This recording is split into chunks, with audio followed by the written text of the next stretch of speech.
મોરબીથી લઈ અને ગાંધીનગર સુધી કાંતિયા અમૃતિયા વર્સિસ ગોપાલ ઇટાલિયાનો જે જંગ છે એ જોવા મળી રહ્યો છે। ત્યારે આજે વધુ એક વિવાદ સામે આવ્યો છે, જેમાં કાંતિભાઈની એક ઓડિયો ક્લિપ સામે આવી છે ને એ ઓડિયો ક્લિપમાં એવું કહી રહ્યા છે કે કાર્યકર્તાઓ સાથે ગઈકાલે એક વાત કરતા હતા અને તેમાં કાર્યકર્તાને કાંતિભાઈ એવું કહી રહ્યા છે કે આપણે ગાંધીનગર જવાનું છે રાજીનામું દેવા માટે, પરંતુ રાજીનામું દેવાનું નથી, ફક્ત વટ પાડવાનો છે અને ચૂંટણી કંઈ આવવાની નથી, જેથી કરીને તમે અમારા સાથે ચાલજો। આવી એક ઓડિયો ક્લિપ સામે આવી છે। જોકે એ ઓડિયો ક્લિપ આવ્યા બાદ મોરબી શહેરીજનોમાં જે ચર્ચાનો માહોલ થઈ રહ્યો છે તેને લઈને ચક્રવાત ન્યૂઝ લોકો પાસે એ રિવ્યૂ જાણવા માટે નીકળ્યું છે। ત્યારે લોકો આ ઓડિયો ક્લિપને લઈને અને કાંતિભાઈના જે 5 દિવસથી આ મોરે અને રાજીનામાની ચર્ચાઓ થઈ રહી છે તેને મોરબી શહેરીજનો કઈ રીતે જોવે છે, જુઓ આ વિડીયોમાં। ઓડિયો ક્લિપ પણ લોકો સુધી પહોંચી છે અને લોકોને વાસ્તવિકતાનો ખ્યાલ આવ્યો છે। ખરેખર આવા નાટકબાજ ધારાસભ્ય જે 30 વર્ષથી આજે મોરબીની જનતાને મૂર્ખ બનાવી રહ્યા છે, ધારાસભ્યો અને મિનિસ્ટરો અને મુખ્યમંત્રીઓના કમિશનથી રોડ રસ્તા અને પુલ બન્યા છે। કાંતિભાઈને પહેલાં તો મોરબીની પ્રજાને ખાડામાંથી બાયણે કાઢવાની જરૂર છે રાજીનામા કરતા। એટલે પ્રજાને ખબર જ હતી કોઈ રાજીનામું નથી દેવાના, ગોપાલભાઈ નથી દેવાના, કાનભાઈ નથી દેવાના। રાજીનામા કોઈ ગોપાલ કે કાંતિભાઈ અમૃતિ એકેય દેવાના નહોતા। 150 ગાડી મોરબીમાં મોરમ નાખ્યો ને તો આ દીનું હોત।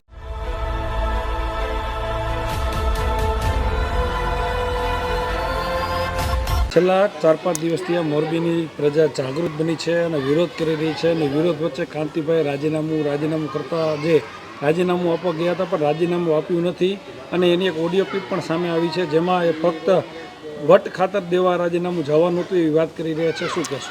સર્વપ્રથમ તો આપ સૌ મીડિયાનો આભાર એટલા માટે માની છીએ કે અત્યારે ચોથા સ્તંભ તરીકે જ્યારે મીડિયા મિત્રોએ લોકો સુધી આ મેસેજ પહોંચાડ્યો છે, એની ઓડિયો ક્લિપ પણ લોકો સુધી પહોંચી છે અને લોકોને વાસ્તવિકતાનો ખ્યાલ આવ્યો છે। ખરેખર આવા નાટકબાજ ધારાસભ્ય જે 30 વર્ષથી આજે મોરબીની જનતાને મૂર્ખ બનાવી રહ્યા છે અને મોરબીને નરાગારમાં ભેળવી દીધું છે। રોડ રસ્તા, ખાડા, પાણી, લાઇટ, ખૂબ સમસ્યાઓ છે। ત્યારે સ્વયંભૂ મોરબીની જનતા જાગી અને સમગ્ર ગુજરાતને મેસેજ આપ્યો છે કે આ ભારતીય જનતા પાર્ટીની સરકારમાં ભૂખ, ભ્રષ્ટાચાર અને ભયનો માહોલ છે અને જે પણ રોડ રસ્તા બન્યા છે, પુલ બન્યા છે, આજે દુર્ઘટના પુલની પણ હમણાં જ બની છે કે જે ભારતીય જનતા પાર્ટીના સરકારમાં કામ થયા છે એ બધા જ ભ્રષ્ટાચારથી ભરપૂર ભરેલા છે અને ધારાસભ્યો અને મિનિસ્ટરો અને મુખ્યમંત્રીઓના કમિશનથી રોડ રસ્તા અને પુલ બન્યા છે।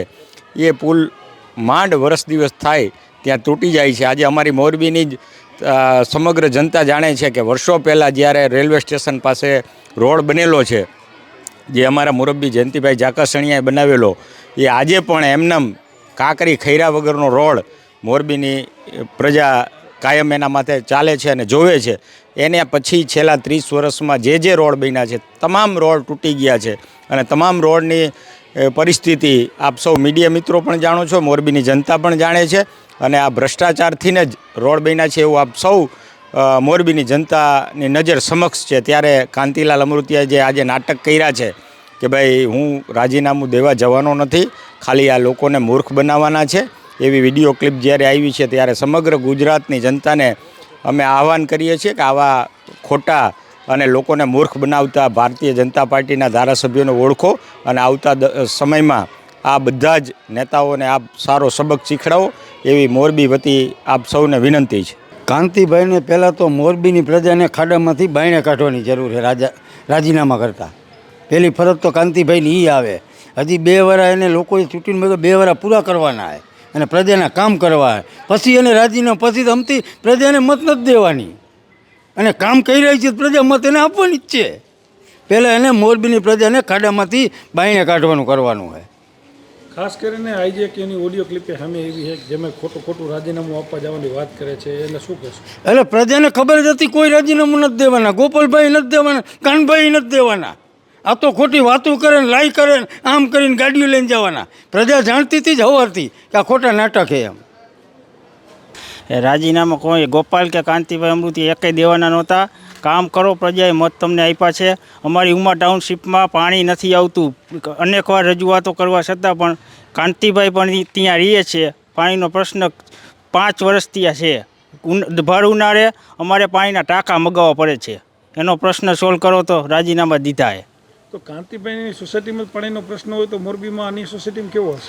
અન્ય સોસાયટીમાં તમે જોઈ શકો જ છો 4-5 દિવસથી રોડ ચક્કાજામ થાય છે ચારેય બાજુ. જ્યારે 30 વર્ષથી આ ધારાસભ્ય છે એ લોકોને કામ કાંઈ કર્યા નથી ને લોકોને ખાલી ઉલ્લુ જ બનાવવાનું જ્યારે કામ કર્યું છે આ એનું પરિણામ ભોગવી રહ્યા છે. એની હિસાબે આજે લોકો રસ્તા ઉપર આવ્યા છે અને આ તો બધાય ખાલી મોરોની વાતું છે. રોડ ઉપર મોરમ નાખ્યો ને તો આ દી ન આવે કાનાભાઈના. એ તો અમને ખબર જ હતી પહેલેથી જ. આ ઉલ્લુ જ રમાડે પ્રજાને. ખોટું રાજીનામું દેવાનું. ગાંધીનગર આ ગાડીઓના કાફલા લઈને જવું 150 ગાડી મોરબીમાં મોરમ નાખ્યો ને તો આ દી ન હોત.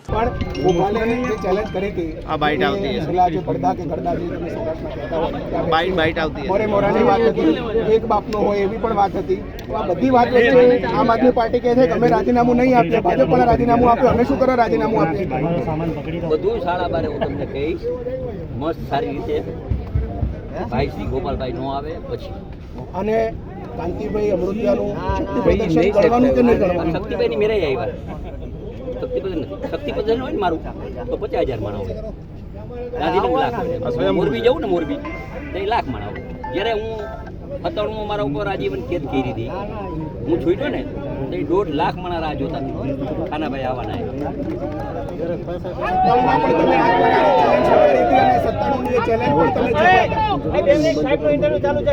સત્તાણુંમાં પણ ચેલેન્જ તમે સ્વીકારી હતી, ચેલેન્જ જીત્યા હતા. એ ચેલેન્જ ઈયાળભાઈનું જીતા નહોતો. ઈયાળભાઈનું આજીવનમાંથી નીકળી અને ચાલુ ધારાસભ્ય થયું.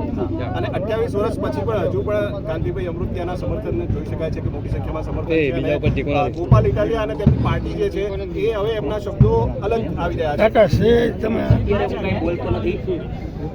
હું ગોપાલભાઈની રાહ જોઉં છું 12:15 વાગ્યા સુધી. પછી હું તમારા પ્રેસમાં વાત કરીશ.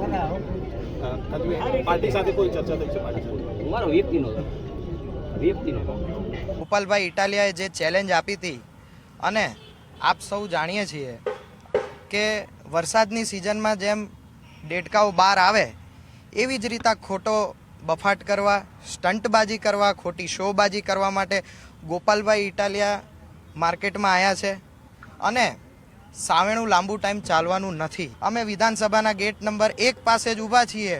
રાજીનામું આપવાની તાકાત હોય તો અહીંયા આવે. ગોપાલભાઈ રાજીનું ના આપે તો કઈ રીતે કઈ વસ્તુ જ બની શકે? ગોપાલભાઈએ બી એવું કીધું છે કે બરાબર છે કે ચેલેન્જ આપી છે ને, લોકોનો મત જાણવો છે ને, લોકો માટે કોણે સેવા કરીએ, લોકોનો મત જાણવો હોય તો સામે રાજીનામું અપાય તો જ આગળની પ્રક્રિયા શરૂ થાય ને. સમગ્ર મોરબીની જનતા એમની સાથે જ છે. ટૂંક સમયમાં તમને એમનો માહોલ બી દેખાશે.